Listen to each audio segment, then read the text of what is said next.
Sur la chaîne, on parle de dessin et de manga à travers le dessin. Alors oui, c'est une phrase que je dis souvent, mais je pense qu'elle résume plutôt bien l'idée générale des vidéos.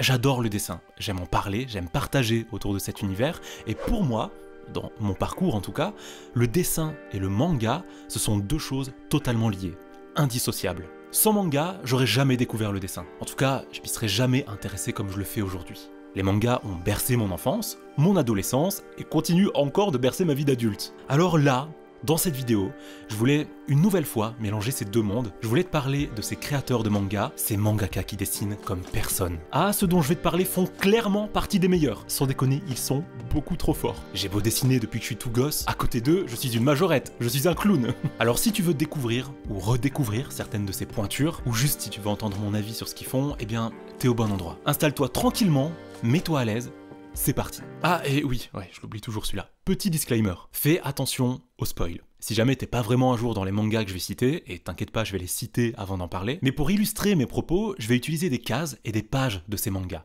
Donc voilà, simplement, fais attention.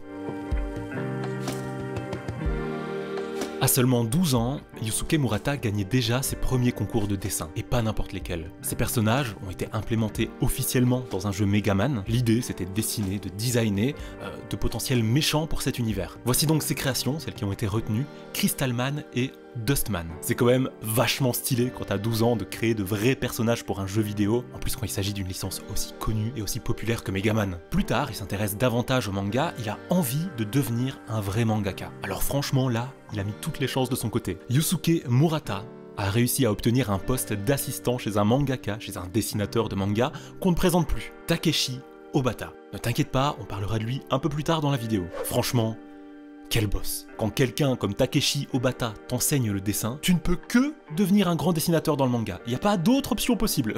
La suite évidemment, tu la connais, Murata est devenu le dessinateur entre autres du manga Shield 21. C'est là totalement propulsé dans le milieu. Là-dessus, il a pu se faire la main sur le dynamisme, les mouvements, les effets de vitesse et d'impact. Et toutes ces connaissances techniques, il a pu les aboutir plus tard et même les parfaire sur l'œuvre qu'il a hissée au rang des légendes. Je parle bien sûr de One Punch Man. Alors ça, tout le monde connaît, je crois que ces planches ont littéralement brisé le game, beaucoup trop fort le Murata. Quand tu vois le contraste qu'il y a entre l'œuvre originale et ce qu'il en a fait lui, tu te dis qu'il aurait pas pu faire un meilleur choix que Yusuke Murata pour prendre la relève. Chaque page est littéralement un chef-d'œuvre. Ce que j'aime particulièrement dans son style, c'est d'abord sa gestion impressionnante des perspectives. Il arrive à rendre à peu près n'importe quelle scène immersive avec cette technique qu'il maîtrise super bien. Comme je le disais plus tôt, on sent qu'il a vraiment l'habitude du dynamisme dans ses dessins, l'intensité des chocs, des coups. On a aussi de la démesure et le côté grandiose et épique dans ses planches. C'est à la fois tout ça que j'aime et qui m'impressionne dans le style du grand Yusuke Murata.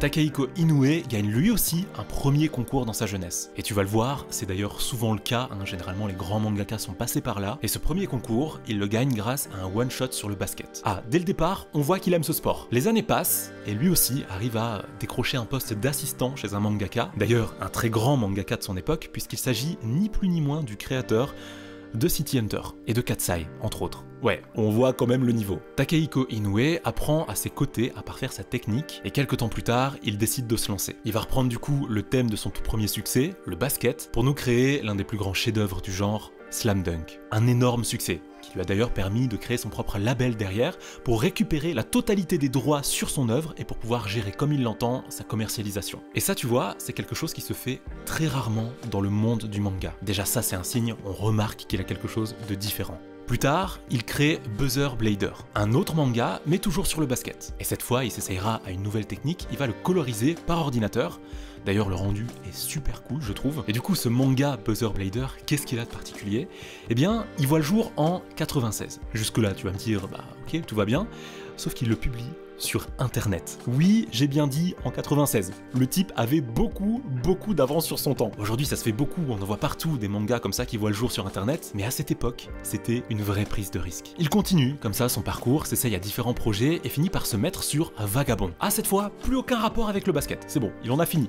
En fait, pour ce manga, on est directement propulsé à l'époque des samouraïs et on a là un manga extrêmement bien dessiné qui m'a d'ailleurs fait découvrir le mangaka. J'ai pas eu la chance de le découvrir sur Slam Dunk comme beaucoup, mais quelque part, mieux vaut tard que jamais. T'as dû le constater, son style de dessin est vraiment impressionnant, il est bourré de réalisme. On dirait presque d'ailleurs qu'il voit un culte au corps humain, à la musculature, tellement son dessin est précis et juste là-dessus. Les mouvements, les positions des corps, on voit clairement qu'il porte beaucoup d'attention à tout ça. Dans ses œuvres, on a une ambiance incroyable, ces scènes respirent la réalité, elles sont très immersives. En fait, moi, quand je lis tout ça, quand je regarde tout ça, j'ai presque l'impression que tout ce qui s'y passe aurait totalement pu se passer dans la réalité. Et ça, je trouve ça très fort.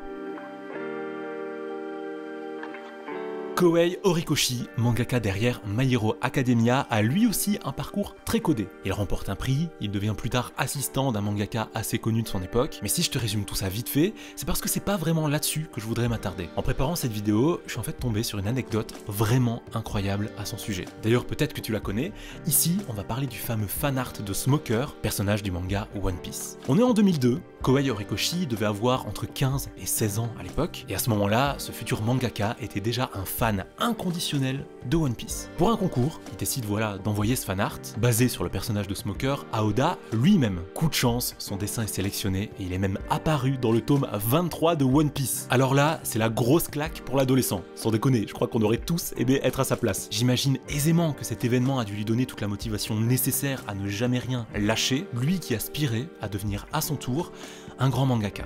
Alors, le temps passe, Kohei a l'occasion de travailler sur différents projets assez courts, et il finit par se mettre à travailler sur le manga qu'il a rendu si populaire auprès de notre génération, je veux bien sûr parler de My Hero Academia. Dès sa première publication, le manga rencontre un franc succès. Tout le monde en parle, c'est une énorme réussite. À ce moment-là, notre Kohei Horikoshi est devenu ce qu'il rêvait d'être, un mangaka reconnu, et il fait face à une hésitation. Est-ce que je contacterais pas Oda pour lui dire que c'était moi qui étais derrière ce fameux fanart de Smoker il y a quelques années? Ah, effectivement, je pense que tout le monde se serait posé la question. Après ce petit moment d'hésitation, il finit par se décider et dévoile tout ça à Oda. Bien sûr, quand il apprend ça, il est littéralement choqué, hein. Le hasard fait quand même bien les choses. Et suite à cette révélation, Oda décide de lui écrire un passage dans un de ses SBS. Il raconte un petit peu ce qui s'est passé, ce fameux hasard, et recommande même au lecteur, en fait, d'aller découvrir My Hero Academia. Alors là, c'est une vraie consécration pour ce fan de One Piece devenu lui-même mangaka. Et d'ailleurs, pour la petite histoire, My Hero Academia n'a pas simplement séduit que Oda, hein. Même Kishimoto, l'auteur de Naruto, a validé publiquement cette œuvre. D'ailleurs, il a lui-même réalisé une illustration mélangeant l'univers de leurs œuvres respectives. Et quelle illustration! Là où Kohei Horikoshi fait la différence en termes de dessin, c'est dans l'intensité de ses scènes d'action. Son trait est fin, précis et incisif. Et puis, il dirige le regard avec une facilité déconcertante. Ces scènes, même les plus épiques et les plus chargées, sont tellement claires et tellement lisibles. Et ça, c'est pareil pour l'émotion sur le visage de ces personnages, c'est quelque chose qu'il gère vraiment. D'ailleurs, petite mention pour quelque chose que j'aime tout particulièrement dans son dessin, c'est la façon qu'il a de représenter des éléments tels que le feu. On voit vraiment toute la lumière et toute l'énergie qui s'en dégage. Hajime Isayama aime le dessin depuis qu'il est petit. Un jour, il propose un one-shot de l'attaque des Titans à la Shueisha. Et il se prend un gros stop. Là, on n'est pas sur quelque chose de très simple à gérer et à encaisser pour Hajime Isayama, parce qu'en fait, la Shueisha se contente pas de lui mettre un gros stop, hein. Derrière ça, elle lui pose un vrai dilemme. L'œuvre, telle qu'elle était à cet instant, ne leur convenait pas. La maison d'édition a donc demandé à Hajime Isayama de modifier son œuvre, de modifier son scénario s'il voulait en fait avoir une chance d'être publié. Forcément, c'est un dilemme atroce. T'as là devant toi peut-être l'occasion de réaliser ton rêve, de devenir un grand mangaka, mais le prix à payer est super cher. Tu vas devoir arrondir les angles, modifier ta création pour qu'elle corresponde à leur goût finalement, quitte à toi t'y perdre totalement. Alors bien sûr, beaucoup d'auteurs auraient cédé, auraient voulu saisir cette occasion, et je vous le dis très honnêtement, je l'aurais fait, hein. Mais tu vois, c'est pas ce qu'a fait Hajime Isayama. Il décide de garder son œuvre intacte, quitte à prendre le risque qu'elle ne soit jamais publiée. Et après cette mésaventure, il décide de garder la tête haute et de continuer à proposer son one-shot à d'autres maisons d'édition. Franchement, quel boss. Heureusement, Kodansha accepte la proposition du jeune auteur et décide de publier tel quel son one-shot. Et c'est grâce à ça que SNK, l'attaque des Titans, a pu parvenir jusqu'à nous. Isayama, il a entre-temps eu l'occasion de travailler sur quelques courts projets avant de se remettre réellement sur l'attaque des Titans. Et c'est du coup par la suite que ce manga est devenu en fait le manga populaire qu'on connaît aujourd'hui. Alors, ce que j'aime et presque ce que j'admire en fait chez Isayama, c'est littéralement sa progression dans le dessin. En quelques années seulement, il est passé de ça, un one-shot certes bien écrit avec d'excellentes idées, mais niveau dessin c'était vraiment pas fou, à ceci. le manga officiel qu'on connaît. Et bien sûr, derrière ça, il s'est pas arrêté là, parce que sa progression est tout aussi impressionnante du début de son manga à la fin de celui-ci. Vraiment, il a dû beaucoup travailler pour arriver à ce niveau. On a un trait qui est détaillé, horrifique par moments, ce qui traduit bien du coup l'ambiance malsaine de l'œuvre. Son dessin regorge d'intensité et de détails, et honnêtement, quand je vois toute la progression qu'il a eue en à peine quelques années, je ne peux pas m'empêcher d'attendre avec impatience ses prochaines œuvres. Honnêtement, ça promet d'être incroyable. Là pour le coup, on est sur un mangaka assez discret dont on ne sait pas grand chose. Il a aujourd'hui 46 ans, il est né à Kiyama et il est l'auteur et dessinateur de Kingdom. Voilà, c'est à peu près toutes les infos qu'on a. Mais en préparant cette vidéo, en fait, il y a un détail qui a alerté mon attention. J'ai appris qu'au début de la parution de Kingdom, le manga a en fait manqué de peu d'être annulé. Ce qui se dit, c'est que le trait du mangaka ne plaisait pas assez au public japonais pendant un temps, et ça se ressentait sur les ventes qui chutaient à vue d'œil. Yasuhisa Hara, à l'écoute de son public, a donc décidé de tenter le tout pour le tout. Il a littéralement décidé de tout mettre en œuvre pour pallier à ce problème en travaillant sans relâche sur son trait et sur sa technique. En fait, il voulait améliorer son dessin et le plus vite possible. Il est même allé jusqu'à mettre sa fierté de côté pour demander conseil à d'autres mangaka de son entourage pour perfectionner son dessin et atteindre le niveau qu'on connaît aujourd'hui. Et sans rire.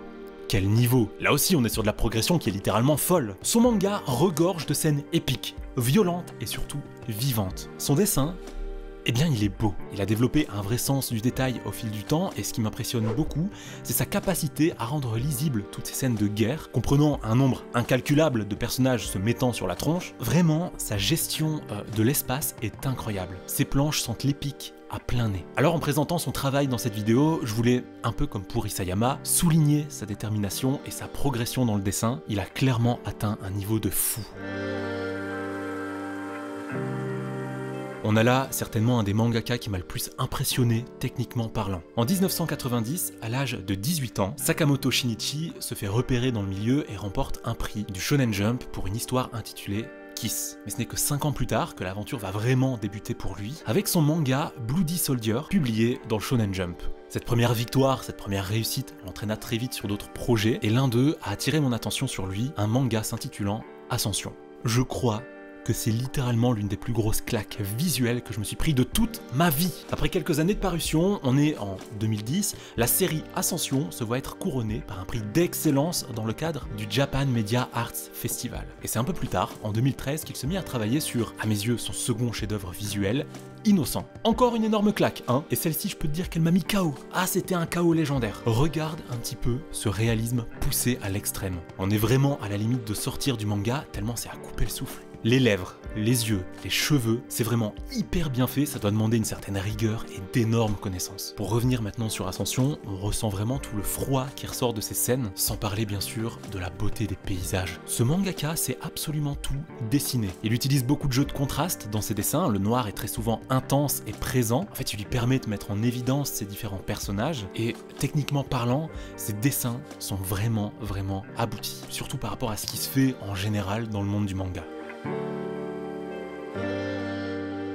On arrive maintenant au très connu Sui Ishida, certainement l'un des succès les plus fulgurants de cette liste. On est en 2011, et à 25 ans, il remporte le prix d'excellence du Weekly Shonen Young Jump grâce à son one-shot Tokyo Ghoul Lisez. Et à peine quelques mois plus tard, toujours dans la même année, il voit son œuvre Tokyo Ghoul, celle que l'on connaît aujourd'hui, être publiée dans le magazine Young Jump. La parution de son manga se termine en 2014, et encore une fois, dans la même année, c'est l'animé, cette fois Tokyo Ghoul, qui voit le jour. Quand je te parlais de succès fulgurant, là on est vraiment sur de la rapidité. En 3 ans, il est passé d'un one-shot à une série animée autour de son manga. Je crois qu'on peut pas faire plus expéditif. Et encore une fois, son succès s'explique très bien quand on voit son niveau artistique. Et c'est sans parler bien sûr de la qualité de son écriture. Son style de dessin est très brutal, très vivant et presque organique. Je trouve personnellement que ça colle parfaitement à l'univers horrifique de son œuvre. Ses visages sont très expressifs, il montre vraiment le côté violent et bestial des ghouls au combat. Et paradoxalement, toute cette violence est contrastée par de très belles et de très douces couvertures de manga, pleines de couleurs dans un style aquarelle. C'est absolument magnifique. Tite Kubo, le mangaka qui est à l'origine du très populaire manga Bleach, n'a peut-être pas le style le plus détaillé, le plus technique ou le plus réaliste, mais je ne pouvais pas ne pas l'inclure dans cette vidéo tant son style graphique et sa patte artistique est unique et tellement inspirante. Ce monsieur tout le monde le connaît à peu près, ou en tout cas tout le monde a déjà entendu parler de son œuvre Bleach. Tite Kubo a aujourd'hui environ 45 ans, et il est originaire d'Hiroshima, ville tristement rendue célèbre durant de précédentes grandes guerres. Dès la primaire, Tite Kubo, de son vrai nom Noriaki Kubo, était un vrai passionné de dessin et de manga. Ah, il a toujours su ce qu'il voulait faire de sa vie, mangaka. Et en vrai, quelle réussite! Quand on voit le succès de son œuvre aujourd'hui, et encore plus il y a une petite douzaine d'années, franchement, on peut que le féliciter. Pourtant, avant Bleach, de 96 jusqu'à 2000, Tite Kubo en a essuyé des échecs. Mais heureusement, il n'a pas perdu espoir et il a fini par arriver à ses fins en 2001 avec la publication de son œuvre phare. Ce que j'aime particulièrement dans le style de dessin de Tite Kubo, c'est son style épuré, le line. En fait, simplement, les traits de contour qu'il utilise pour dessiner ses personnages et ses scènes sont mis en avant et apportent une vraie élégance. Ça apporte un vrai style, un vrai cachet à son dessin et ça fait de lui un dessin qui est reconnaissable. On a ici beaucoup de jeux de contraste entre le noir, le blanc, les scènes sont très dynamiques et les corps qu'il va nous représenter sont assez stylisés. En fait, ils sont élancés, on garde cette espèce d'élégance et pour parler un petit peu de son univers, il regorge de créativité et de fantaisie. Personnellement, je suis vraiment un énorme fan de son dessin. D'ailleurs, une petite particularité qui apporte beaucoup de charme à ses dessins d'action, c'est le fait d'enlever les décors de ses cases pour laisser toute la place à l'action en elle-même. L'idée, et on le ressent bien, c'est d'essayer de nous faire vivre l'action le plus intensément possible. Takeshi Obata, certainement l'un des artistes qui m'a le plus inspiré dans son style et dans son univers graphique, est entre autres le dessinateur du manga Blue Dragon Ralengrad, du très populaire Death Note, ou encore plus récemment de Platinum End. Comme on a pu l'évoquer un peu plus tôt dans cette vidéo, Takeshi Obata a été pendant quelques temps le sensei, le professeur de Yusuke Murata. Et vu sa trempe, vu son niveau en dessin, on comprend très vite que Murata ne pouvait lui-même que devenir un grand dessinateur. Ah, c'était certain, c'était joué d'avance.